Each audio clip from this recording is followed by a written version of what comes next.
Welcome sa DRS 2.0. Fresh at nagbabagang happenings bang hanap mo? Mga padabarkads man yan o mga trending topics? Pwes, sagutin natin yan. Kaya naman isubscribe nyo na ang ating channel para sa mga nagbabagang balita everyday. Welcome back again sa ating YouTube channel mga kadabarkads, and for today's video, ang pag-uusapan natin ay tungkol sa mga importanteng kaganapan sa loob at sa labas ng Itbulaga. Isang napakasayang tanghalian na naman ang ating pinagsaluhan kanina sa programa po ng EV. Muli na namang binandera po ni Maine Mendoza, no? Ang napakalaking bato ng kanyang wedding ring sa live ng Itbulaga, no? At kanina nga, marami pong naaliw sa kaganapan during Age is Right segment.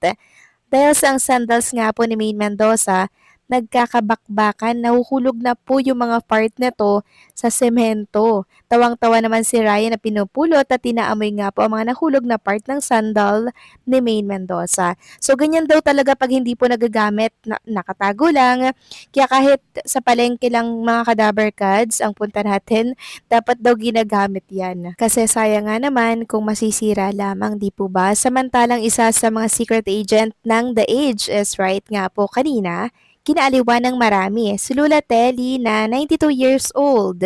Maging si Bossing Bixoto aliw na aliw sa kanya, ganun din si Boss Joey. Katunayan niya, nag-kiss pa nga po sa chicks si Boss Joey kay Lola Telly na tila ba namimiss na din ni Boss Joey ang kanyang ina na matagal-tagal na din pong pumanaw. Kaya marahil gano'n na lamang po kalapit ang puso nila sa mga matatanda katulad po ni Lola Telly. Samantalang sa Mantarascal OFC, inilabas nga po ang video ni Mang Domeng. Yes po mga kadabarkads, na kung saan tawang-tawa nga po si Sam at si Roel Carino dito. Habang binivideohan po itong si Mang Domeng. Paano ba naman kasi mga kadabarkads, habang nakaupo si Mang Domeng, papikit-pikit, inaantok ata mga kadabarkads, kaya binivideohan nila, tawang-tawa naman. At aliw na aliw ang mga dabarkads natin sa studio. So hindi ko lang sure kung kailan ba kuha ang video na to, kasi alam naman natin na mga singing queens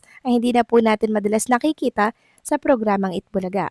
Samantalang update naman tayo kay Jerome Ibardome. So sabi nga dito ni Ma'am Christina Ignacio, why Jerome? Because his selflessness and humility drove people in. He doesn't try to steal the spotlight or make things about himself. He's secure, grounded, and simple lets others shine. It's not just something you see, it's something you truly feel. At eto nga po ang good news dyan mga kadabarkads. Ang deadline, March 31, magkakaroon po ng 1 free VIP tickets sa meron pong pinakamagandang DIY poster para daw kay Jerome Ibardome. Sabi nga po ni Ma'am Christina Ignacio, deadline is on March 31, 2026. Your entries will be posted, paramihan ng reactions. Sali na, open for everyone. Samantalang, binida naman ni Ann Perer, mga kadabarkads, itong napakagandang nail art niya na Mickey Mouse. Sabi nga po dito sa post, Minnie Mouse Nail Inspo. I miss doing this nail. Beautiful and adorable, Miss Ann Perer. Thank you so much for always trusting. Advanced booking for April is now open. More slot available. So, ang cute lang mga kadabarkads, tingnan nyo kaya kung panapan din kayo ng Minnie Mouse or Mickey Mouse, ayan ang ganda po ng pagkakagawa ng nail art ni SQ Ann Perer. Pwede po kayong mag-book dito po sa Euphoria Nail Studio by Kayla. Samantalang next topic naman, pag-usapan naman natin ang tungkol dito sa isang reliable source na nagsalita na at binigyang linaw po ang kumakalat na issue tungkol kay Maine Mendoza and Arjo Atayde.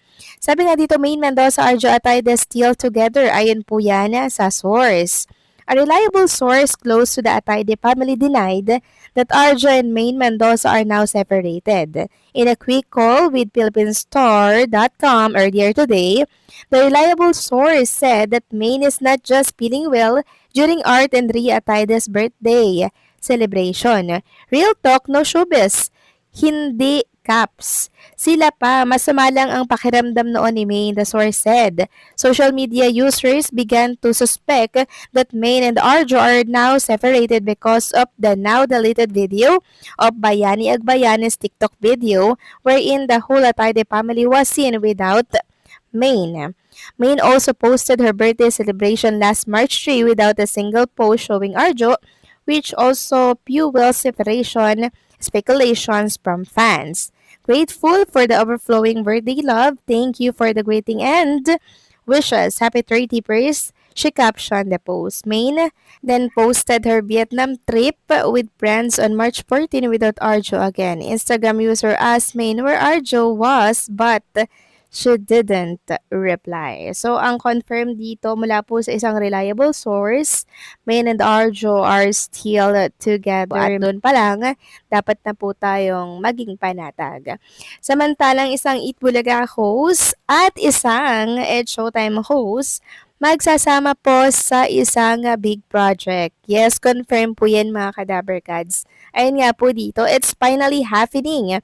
Rumor has it that Vice Ganda might finally be joining the panel of judges for Season 4 of Drag Race Philippines. It's still unclear, though, whether she'll be taking over the spot of our beloved G. Clee Caliente or just appearing as a guest judge. Filming for Season 4 has already begun and Vice hasn't been seen on its Showtime for a couple of days now. Mama Pao and Meme Vice on Drag Race Philippines. OMG, I can't wait if this is true. So yan po mga Kadaberkads yung mga bali-balita po na lumalabas ngayon sa mundo ng social media. So merong mga nagsasabi na si Vice Ganda nga daw po ang papalit doon sa namaalam po na isang miyembro ng Drag Race. Well, isang exciting na naman po ito na pagsasamahan ni Paolo Ballesteros and ni Vice Ganda. Kasi kung inyong natatandaan, di ba nagsama na din po sila sa TV commercial po ng McDonald's and marami po talaga ang nagustuhan yon kasi it's Showtime host versus Eat Bulaga host. Talagang makikita nyo dun mga Kadaberkads na wala talagang personalan dito.